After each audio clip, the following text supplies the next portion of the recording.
Hi everyone, today we're starting directly in Zoom because today we're going to focus on the green screen and virtual backgrounds and how we can use them for our lessons. So let's get started. First I'm going to show you my green screen. So let's go to virtual background in our settings, choose a virtual background, and I'm going to click none so that you can see my green screen. And it's basically 3 yards of felt. I don't think I needed that much, but I bought 3. And what I did is I just hung it. So it's not really up against the wall, it's hanging. So it makes it a little more challenging to hang up my felt stories. I had to put some Velcro on them. I didn't want them on the wall just because of the way my desk is positioned, but it works. And this strip here, I'll show you in a little bit why I used it. And let's get started. So basically what I did is just, I'm gonna choose the coral reef or the ocean. I basically took all my felt stories, all my felt activities, and I just used them I'm just using them in a virtual, with the virtual backgrounds for distance learning. So this background I'm using to sing the slippery fish. And so I have all the felts from the slippery fish. I've had them. The only downside is that my slippery fish has green in him, a little lime green. So I'm going to put him right here. And I'm putting him above all the other fish just to make sure that he stands out. And as you can see, his little body is kind of clear. And oh no, he's been eaten by an octopus. So there's the octopus. And hey, it has, because my virtual background or my green screen is kind of hanging, I can move it around, hit it, and it looks like they're swimming in the ocean. So that's pretty cool. The other thing is that this one, the tuna fish, he's kind of light. And so depending on the lighting situation in here, he kind of it looks like a glare. But I'm not going to make another one because hopefully this virtual thing isn't forever. And then we have the great white shark. And of course, the humongous whale. And he needed a lot of Velcro because he's pretty heavy. And I have his little spout. So that's one way to use the virtual backgrounds for your stories. And just so you know, most of my virtual backgrounds I got from Canva, or I created them in Canva. So I'm going to bring this one down and let's see what we can do next. I think the next one I'm going to choose is a simpler one. This actually requires no felt. And here you can play with your students, I spy with my little eye. And there's so many items here. You can move around and choose something different. And again, something that you can play interactive with your students. So let's go to another felt story. And I think I'm going to go into the bedroom. And here we are in the bedroom. So this bedroom can be used in many different ways. I'm going to put my old-fashioned phone here so the students can see it. And the reason for that is because we're playing 5 Little Monkeys Jumping on the Bed. Bring the phone a little closer, or maybe the camera down a little so they can see the phone. And then I happen to have the 5 Little Monkeys. And the beauty of this is that the monkeys all have Velcro on them, so it's perfect. So I'm going to make sure to have the Velcro stick on to where the bed is. So this one can be jumping on the pillow, and this one can jump a little closer down, maybe closer to the bed. There he is. And so you can stick all of your monkeys up, and that way they kind of look like they're jumping on the bed. So I really like this. And then of course you can sing your 5 little monkeys, or in this case, 3 little monkeys jumping on the bed. One fell down and bumped his head. And of course you have the floor that you can bump his head, or he can bump his head on the edge of the bed, or bump his head on the nightstand, on the clock, bump his head on the plant. The plant's over here. Bump his head on the plant. There's different ways that you can play this. And Mama called the doctor, and the doctor said, "No more monkeys jumping on the bed." And no monkeys jumping on the bed. And I sometimes say, oh, well, then the monkey has to sleep on the floor tonight because he was jumping on the bed. And so we lay him down here on the floor. I'm going to choose none for now so I can show you. The next activity, I'm going to use this little pocket that I made. It's a little green pocket. There you have it. And it just has Velcro on the back so I can stick it on because mine isn't on the wall. So I'm going to stick it on here, make sure it's Velcroed on well.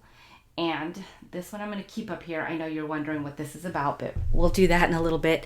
And so there's the pocket and I can stick my hand in, and that'll help the next activity, because the next activity is the lion and we're going to feed the lion. So I'm going to stick my hand in the pocket. Ooh, that was a little high. I'm going to bring it down a little and let's see how that looks. Let's see if, let's see. Oh yeah, that's much better. So I have fish. I usually use the vegetables and fruits, but I think today I'm going to use the fish. So we can talk about colors if you're working on colors. The only problem is if you're working on green, he's part of the green screen, so he's kind of clear, unfortunately. And oops, my orange fell, but we're going to work on, and now my red fell. We'll stick the yellow up there. They're all falling. That's the problem with having it float. So, but anyhow, we're going to go ahead and feed our lion. What color should he eat? Blue, yellow, or purple? And then, whatever the student tells you, and you go and feed the lion. Delicious. You can also do maybe sabotage a little. Do lions eat fish or do they eat cars?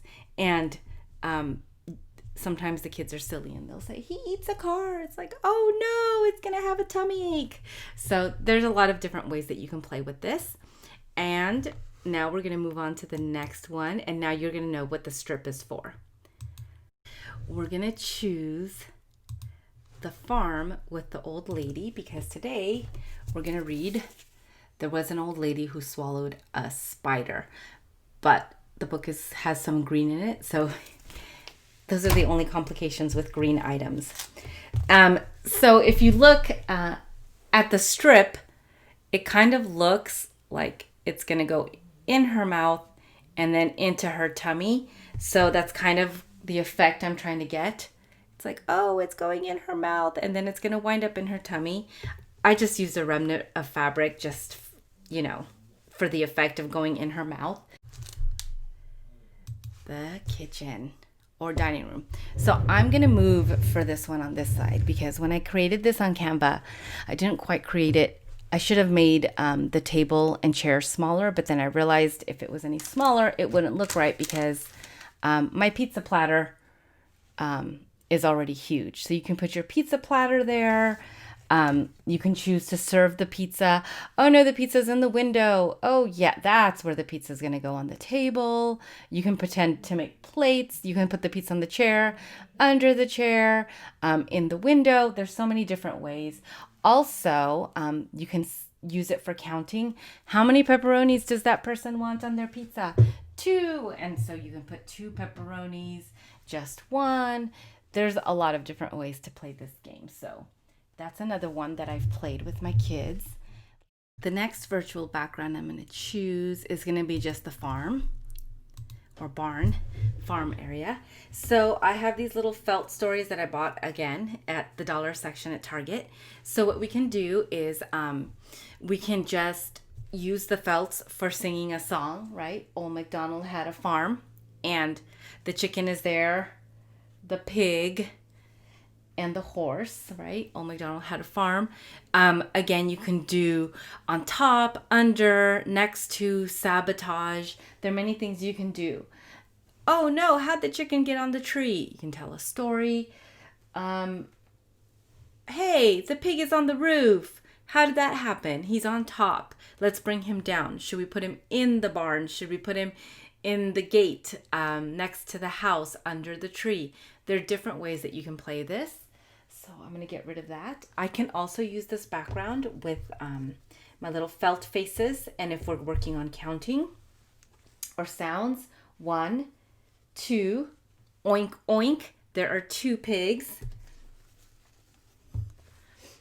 1, 2, make sure they stick, 3. There are 3 cows. Which one has more? Are there more cows or more pigs? Which one has the least? Which one has the most? How many? Again, different ways that you can play with this. Let's choose our virtual background. I'm just going to choose a regular classroom. Here it is. Or office. And I'm going to use my pocket chart here. I'm just going to put my pocket chart up there. And I have the letters, B and D. So let me just put them up there. And then we can work on the sounds for B and D. And I happen to have donuts, dinosaurs, dogs, ducks, and then I also have bicycles and bananas. You can work on the beginning sounds. It could be just vocab. You can sort them out for colors. If you have the lion game, you can stick it inside the lion's mouth. There's really a lot of different ways to do this. Mine don't have Velcro on the back, so I might need to put Velcro if I'm going to play just a vocab game, like sorting what are toys, what's food, etc. Which ones are animals. This is a great game that we can play. That's the last activity for the day. I hope some of these activities sparked your imagination. And if you liked this video or found it helpful, don't forget to give it a like and don't forget to subscribe.